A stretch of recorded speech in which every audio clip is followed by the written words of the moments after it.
आज हम देखेंगे कि हम हिंदी ग्रामर में किस तरह से आंसर लिखें कि हमें फुल मार्क्स मिले। 10वीं के बोर्ड के जो हिंदी का जो पेपर होता है उसमें 14 नंबर का ग्रामर आता है। तो कभी कभी हम ग्रामर के जो आंसर है वो पूरा सही लिखते हैं लेकिन फिर भी हमें फुल मार्क्स नहीं मिलते। इसका कारण ये होता है कि हमें जिस तरह से आंसर लिखना चाहिए उस तरह से हम आंसर नहीं लिखते, इसलिए हाफ करके हमारे 1 से 1.5 नंबर कट जाते हैं। तो इस वीडियो में हम सीखेंगे कि हमें जो ग्रामर है उसके आंसर्स किस तरह से लिखना है। ठीक है, तो हम वीडियो शुरू करते हैं।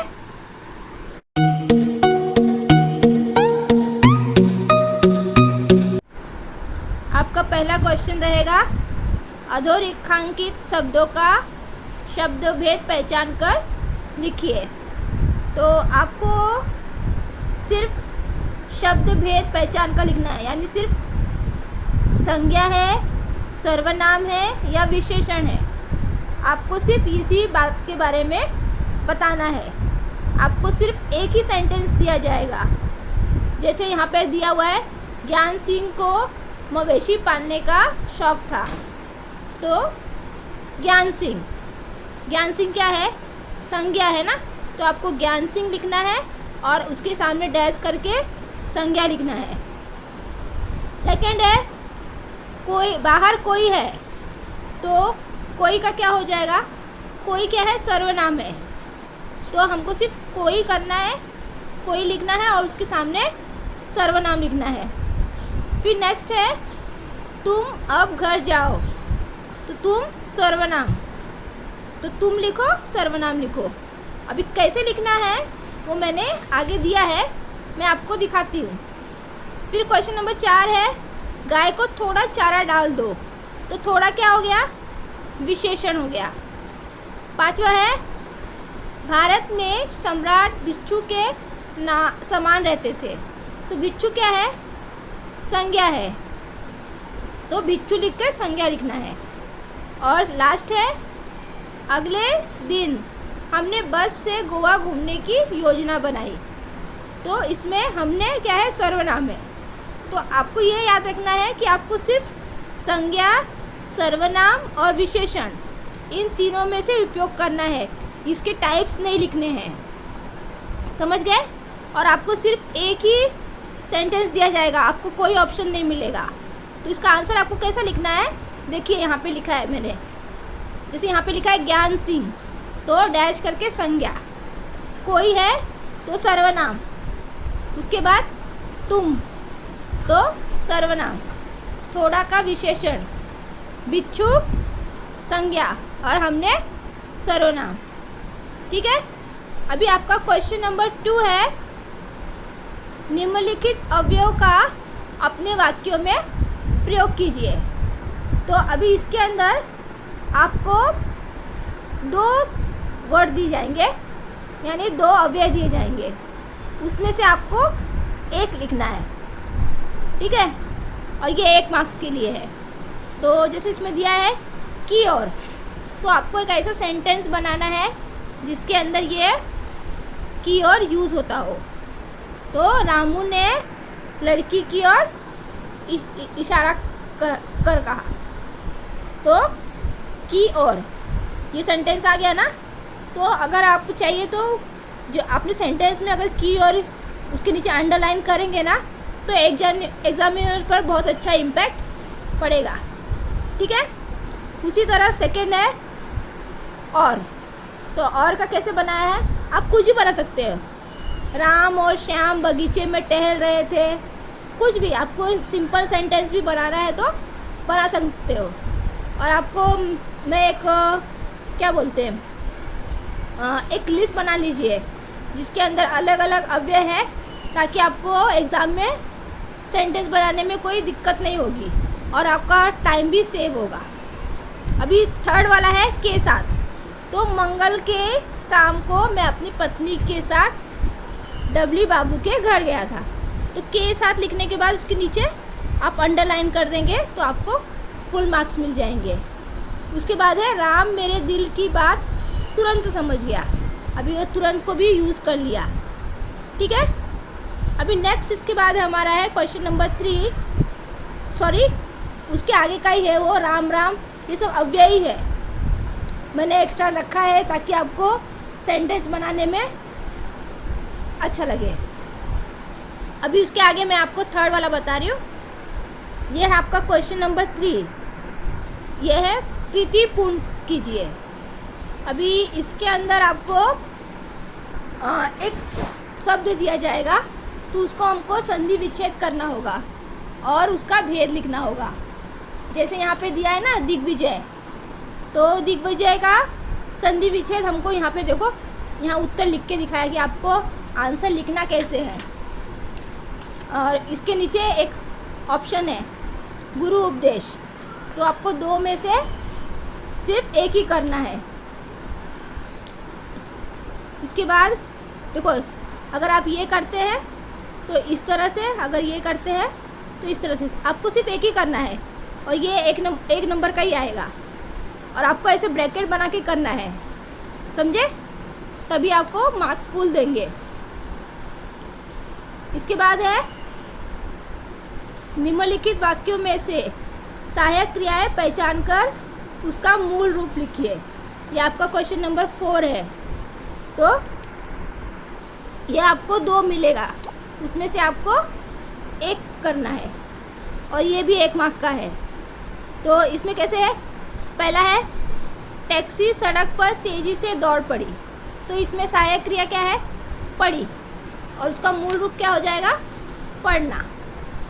सेकेंड है करामत लक्ष्मी को सड़क पर ले आया, तो आया का क्या हो जाएगा, आना। बच्चे रेत का घर बनाने में जुट गए यानी गए का हो जाएगा, जाना।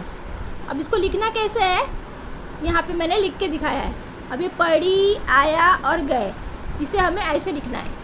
ऐसा एक बॉक्स बनाना है, इसके अंदर आपको ऐसे सहायक क्रिया कौन कौन सी है, फर्स्ट, सेकेंड, थर्ड, तो आपको तो सिर्फ एक ही बॉक्स बनाना है, क्योंकि आपको सिर्फ एक ही लिखना है। ऐसे तो यहाँ पे देखो, मैंने यहाँ बोर्ड का नमूना कृति पत्रिका से ही ये लिया है, तो आपको ऐसे ही लिखना है, तब आपको पूरा 1 नंबर आपको मिल जाएगा। ठीक है, इसके बाद है आपका निम्नलिखित पांचवा क्वेश्चन है कि निम्नलिखित मूल क्रियाओं के प्रथम और द्वितीयक पैरार्थक रूप लिखिए। तो आपको इसको भी आपको बॉक्स में ही करना है, समझे। तो आपको मूल क्रिया दी होगी, जैसे मूल क्रिया आपको दिया है लिखना, तो लिखना के अंदर आपको क्या करना है,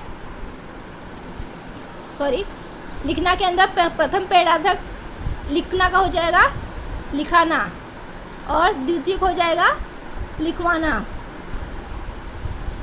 पीना का पिलाना और पिलवाना, सीखना सिखाना सिखवाना, बोलना बुलाना बुलवाना, मिलना मिलाना और मिलवाना। अभी ये भी आपको 2 रहेगा, आपको एक ही करना है और इसके लिए आपको 1 मार्क्स मिलेगा। ठीक है, अभी नेक्स्ट हमारा है मुहावरे। ये हमारा 6ठा क्वेश्चन है और इसमें आपको ऑप्शन नहीं मिलने वाला है, आपको सिर्फ एक ही करना है और वो एक ही दिया रहेगा, इसलिए आपको बहुत अच्छी तरह से तैयारी करना है। अब वो लिखने का तरीका कैसा है, कान के पर्दे फाड़ना ना, तो आपको अर्थ लिखना है, फिर उसका जो अर्थ है उसके सामने डैश करके लिखना है, फिर उसके नेक्स्ट लाइन में आपको वाक्य लिखना है, उसके बाद आपको उसका सेंटेंस बनाकर नीचे लिख देना है और नीचे एक अंडरलाइन कर देना है।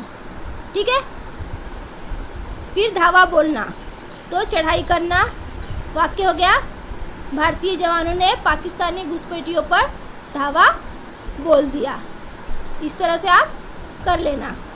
ठीक है, अभी आपका है क्वेश्चन नंबर 7। इसके अंदर आपको कारक पहचानना है। निम्नलिखित वाक्यों में से प्रयुक्त कारक पहचान कर उसका अर्थ भेद लिखिए। तो आपको ये 2 दिया रहेगा, तो आपको दोनों करना है, दोनों अटेंड करना है। अभी जैसे इसमें लिखा है लक्ष्मी ने चारा खा लिया, तो लक्ष्मी ने क्या है, ये कर्ता कारक, तो आपको लिखना है लक्ष्मी ने, फिर सामने कर्ता कारक। फिर सेकेंड है सिंचन छत पर गया, तो छत पर क्या हो गया, अधिकरण कारक। थर्ड है मानू का दूल्हा इधर आ रहा है, तो मानू का वो हो जाएगा हमारा संबंध कारक। फिर फोर्थ वन है अखबार में यह समाचार छपा है, तो अखबार में यह है अधिकरण कारक। और पांचवा है माँ ने सिंचन को खाना दिया, ये हमारा कर्ता कारक।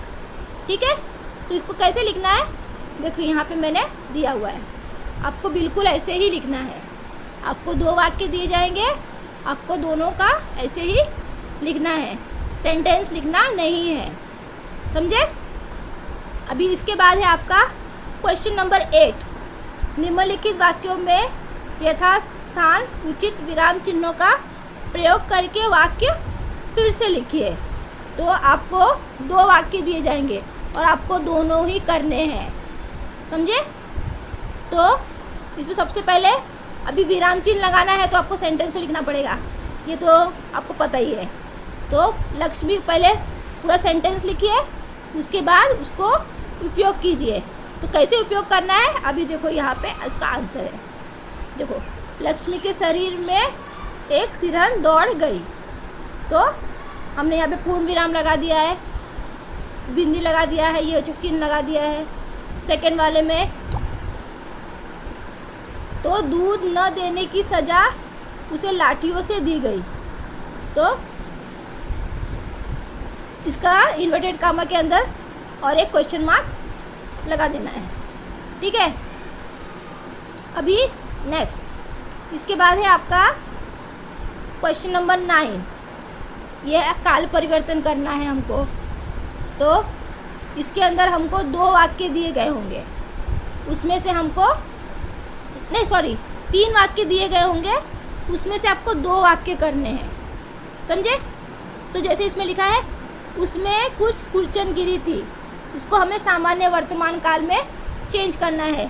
तो सामान्य वर्तमान काल में क्या होता है, ता है, ती है, ते है, तो उसी के हिसाब से हमने उसमें लगा दिया उसमें कुछ खुरचन गिरती थी, तो ती है हमारा सामान्य वर्तमान काल हो गया।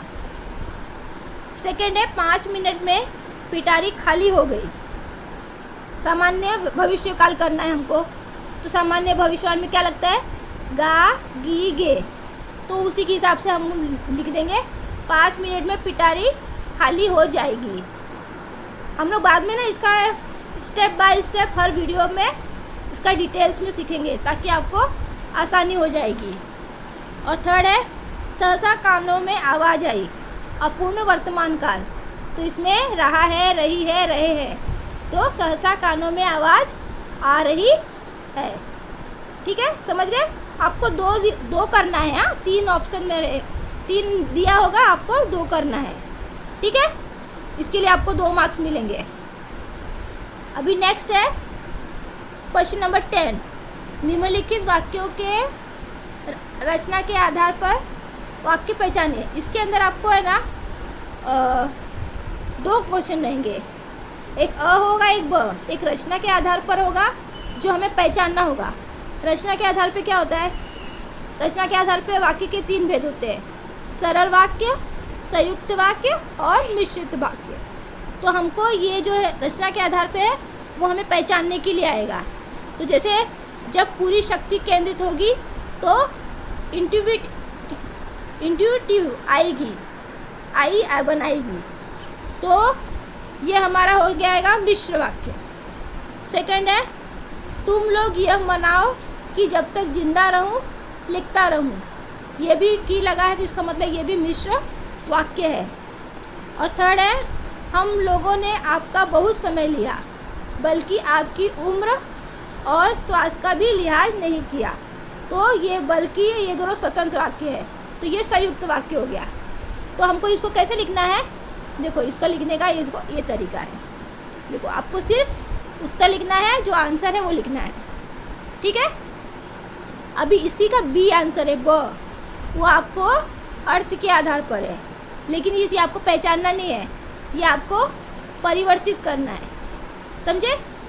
अभी जैसे यहाँ पे अर्थ के आधार पर दी गई सूचना के अनुसार वाक्य परिवर्तन करके लिखिए। तो पहला आपका क्या है, क्या बुद्धि का उपयोग विषम व्यवस्था को कायम रखकर पैसे कमाने के लिए करना उचित है? अभी इसको हमको चेंज करना है विधानार्थक वाक्य में। तो कैसे चेंज करेंगे, ये जो क्या है वो निकाल देंगे। क्या हो जाएगा, बुद्धि का उपयोग विषम व्यवस्था को कायम रखकर पैसे कमाने के लिए करना उचित है, और ये जो क्वेश्चन मार्क है उसको निकाल दीजिए। तो आपका ये सिंपल विधानार्थक वाक्य बन जाएगा। सेकेंड है, बुद्धिजीवियों का जीवन श्रमजीवियों पर आधारित है। अभी निषेधार्थक वाक्य करना है, यानी इसमें नहीं का उपयोग करना है। तो बुद्धिजीवियों का जीवन श्रमजीवियों पर आधारित नहीं है, ठीक है। और थर्ड है, 5 रुपये का एक भुट्टा। अभी हमको इसको विस्मयार्थक वाक्य में कन्वर्ट करना है। तो हम इसमें बोलेंगे अरे 5 रुपये का एक भुट्टा, तो उसके यहाँ पे वो एक्सक्लेमेटरी साइन कर देंगे। तो इसका कैसे करना है, इसका भी यहाँ पे आंसर आपके सामने है, आप देख लीजिए ये आंसर कैसे किया है। और जो हमारा अंडरलाइन करना है वहाँ पे अंडरलाइन करके दिखा देना है, ठीक है। अभी नेक्स्ट हमारा है, ये हमारा सबसे लास्ट ग्रामर है 11वां। अशुद्ध वाक्य को शुद्ध करके वाक्य फिर से लिखिए। अभी जब हम वाक्य पढ़ेंगे ना तो हमको या वाक्य आगे पीछे या फिर कुछ ग्रामेटिकल मिस्टेक भी लगेगा, तो उसको हमको ठीक करना है, ठीक है। तो जैसे आपको 2 सेंटेंस दिए रहेंगे, आपको दोनों करना है, आपको 2 मार्क्स मिलेंगे। तो करामत ने गाय की माथे पर आगे बढ़कर हाथ फेरा, तो क्या होगा शुद्ध वाक्य, करामत ने आगे बढ़कर गाय के माथे पर हाथ फेरा, समझे। दूसरा क्या है, मैं अपनी टांगों की ओर देखता हूँ, तो कैसे करेंगे, मैं अपने नहीं अपनी टांगों की ओर देखता हूँ, ठीक है। तीसरा है, 3 बरस पहले ज्ञान सिंह ने एक जर्सी गाय खरीदा था। तो देखो 3 बरस पहले ज्ञान सिंह ने एक जर्सी गाय खरीदी थी, ठीक है। फिर चौथा है, गोवा में कई फिल्मों की हिट शूटिंग हुई थी। तो क्या लिखना है, गोवा में हिट फिल्मों की शूटिंग हुई थी, ठीक है। ये फिल्मों को इधर डाल देंगे और हिट को इधर कर देंगे, समझे। अब कैसे लिखना है, यहाँ पे मैंने आंसर में यहाँ पे लिखा हुआ है, ठीक है। ऐसे आप करेंगे ना तो आपको पूरा 14 मार्क्स, आपके लिखने में मिस्टेक नहीं होना चाहिए। आपका जो पेपर है वो अच्छा दिखना चाहिए, और थोड़ा कटकुट ज़्यादा करो मत, नहीं तो वहाँ पे मार्क्स आपके कट जाएंगे, क्योंकि ये लैंग्वेज है, आधे मार्क्स भी कटते रहते हैं। इसीलिए ये वीडियो बनाया है कि आप सीखो। बाद में मैं इसका आपको एक डिटेल वीडियो बना दूँगी कि कौन सी चीज़ कैसे करनी है, ठीक है। ऐसे तो शब्द भेद का वीडियो बना हुआ है, धीरे धीरे अव्यय, संधि, सहायक क्रिया, फिर प्रथम और द्वितीय प्रेरणार्थक क्रिया, इसका भी वीडियो धीरे धीरे आपके सामने आएगा, ठीक है। Thanks for watching.